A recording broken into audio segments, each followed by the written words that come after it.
Now, the question is, we've got the book, and even if we agree that it's from God and that it's to man, Gabe, how are we to understand the Bible? How are we, the interpret thing? How are we supposed to interpret the Bible? Christendom has all sorts of different denominations and thoughts about it, and everybody's got their own idea on how they're supposed to read the Bible and understand it and apply it. How do you do that? Yeah, I'd say ultimately it's to be interpreted literally, just like you'd read any other book ever made, right? If an author says one thing, he's going to mean that one thing. When the Bible speaks of creating the world and God creating the world in 6 simple days, it's 6 simple days. We don't have to add anything to it. It's not an allegory. It's meant literally. Now, there are plenty of times in scripture where there is a metaphor or an allegory, and that's clearly stated and that's obvious, right? You look in Psalms, there's going to be plenty of metaphors, right? Because it's poetry.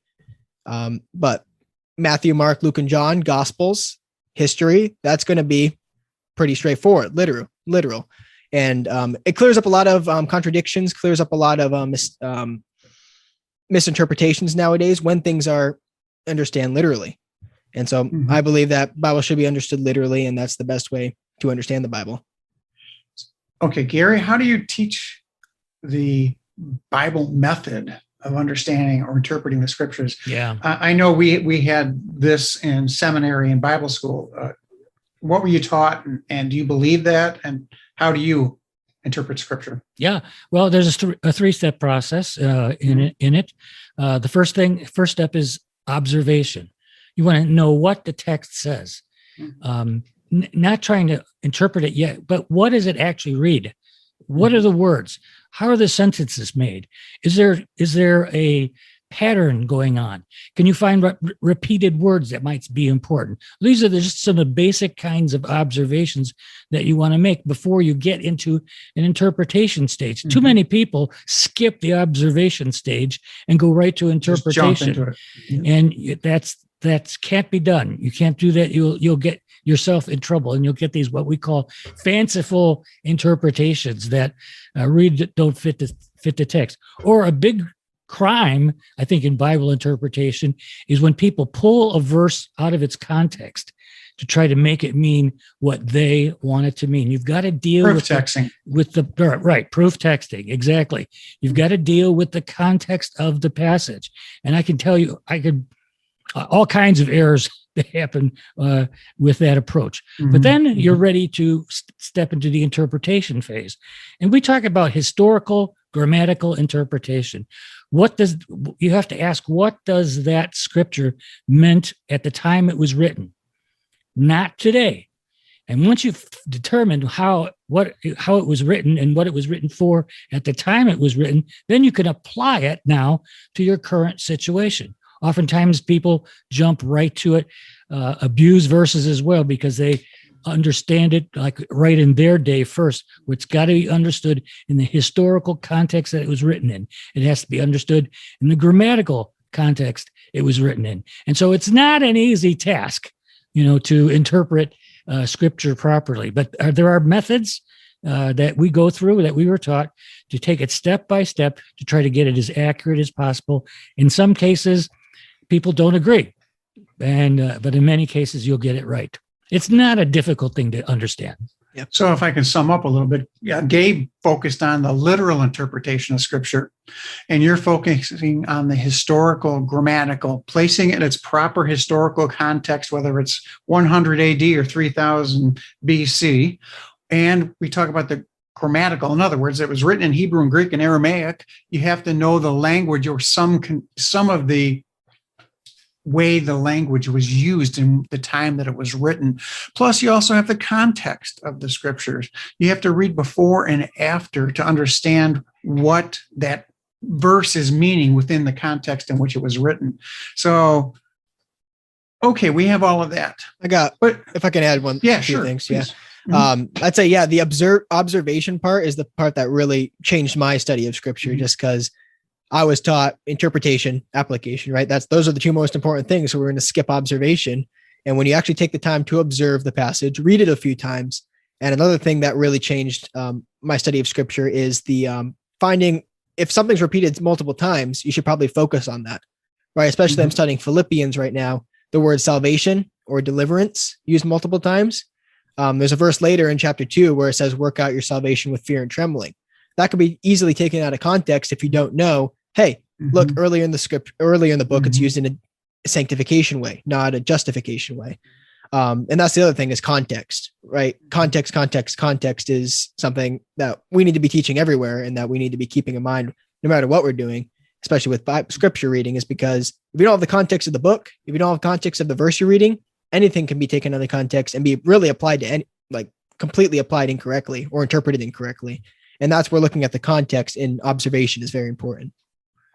Gary will remember this. I think the most important part of my theological education took place in the lunchroom.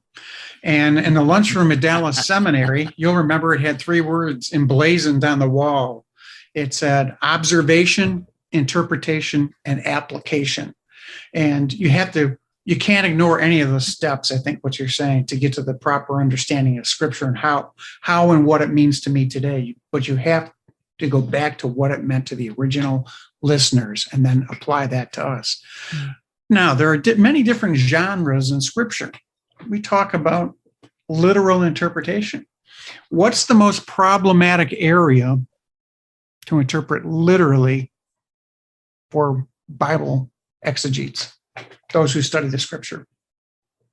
It's not the didactic teaching of Scripture. It's probably not the narrative. Which is the area that's most problematic, Gary? Well, I would say apocalyptic literature. Prophecy. Yep, absolutely. That's an area that completely gets goofed up if you don't follow those same steps. See, the problem with prophecy or apocalyptic literature, it's a lot of figures of speech. And so you have to unwrap those figures of speech, and that can be a more difficult process. But we're prepared to study that. And some places, here's what you do with apocalyptic literature, prophecy. If you can understand it plainly as it is written, go for it. If it doesn't make sense to you the way it's written because it's an unusual figure, you'll have to try to unwrap that figure. And the way you do that can be from context. The way you do that can be from those figures used in other parts of Scripture. But that is no doubt a more difficult area. You get into trouble though with that because, for example, let me go to the millennium. 6 times in Revelation 20, it talks about being 1,000 years long. Well, if it says 1,000 years 6 times, I'm understanding that to be 1,000 years, not some crazy idea that it means something else. So there are within apocalyptic literature places where you can take it literally and ought to. Places where you'll have to figure out what the meaning is, like the beast coming out of the sea, those sort of things. It gets to be kind of tricky. You could rely on commentaries sometimes. Now, there's a lot being said about prophecy today, about the end times, about the Lord's return because of what's going on in the culture.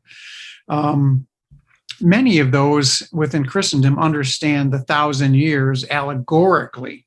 What does that mean when we say they understand it allegorically? Yeah, then anybody here, you let it mean whatever you want it to mean, whatever you feel like it. So 1,000 years doesn't really mean 1,000 years. It can mean an extended period of time, right? Yeah. For example, those who believe that in the post millennial view, they believe that 1,000 years can be 2,000 years, 3,000 years. It's not specified. How can we avoid the mistakes of allegorizing the text if it's not clear? Yeah, I'd say from what I've learned, and again, I only have a few years of experience, so it's not like I'm speaking from 30, 40 years of experience, but I'm interpreting harder Scripture with easier Scripture to understand. So like take Revelation, for example, take a look at 1 Thessalonians, 2 Thessalonians, take a look at Jesus' teaching. What does he say about the end times?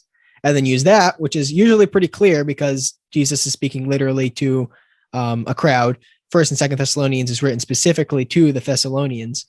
That's usually easier to understand. Take that and then apply it to what Revelation or whatever, maybe metaphor or whatever harder thing to understand, and take the easier passages to help interpret the harder passages. Yeah, Gabe, that's really good. It's a principle called letting Scripture interpret Scripture. Excellent.